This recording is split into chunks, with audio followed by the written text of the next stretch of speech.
Chụp gong bún ga chế nang san gang mat wa sai gra je wa me nang du khom nga ai ku dai do bu ga chế san gang nga ai rai chế nang wi pyo u ga ai kyu phi ya nga ai nang ray so ra ai quân bóng thung kinh lại lên ni khắc shi kha nu ni prang sut rai mi pray gray nan so mai manu da nai gin ra nang ma kop ma ga la na pe la nga bong moon pe Deng sha nang so ra ai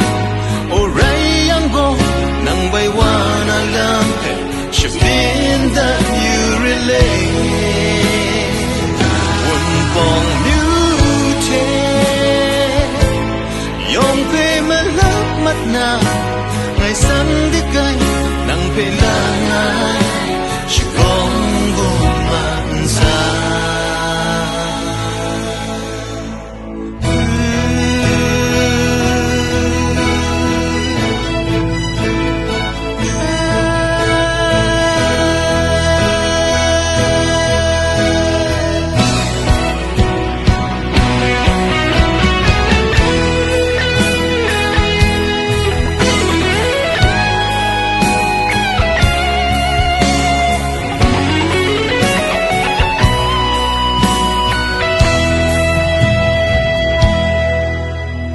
so ra ai quân bóng thung kinh lại lên ni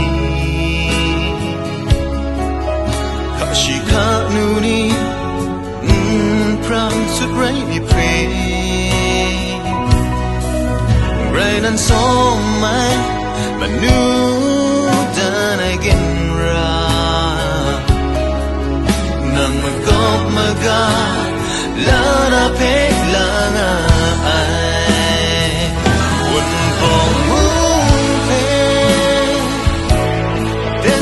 nang so ra ai o rai yang go nang bai wa na lam pe in that you relate un bong mu te yong pe ma lap mat na ngai san di kai nang pe la ngai shi gong bu man sa un bong mu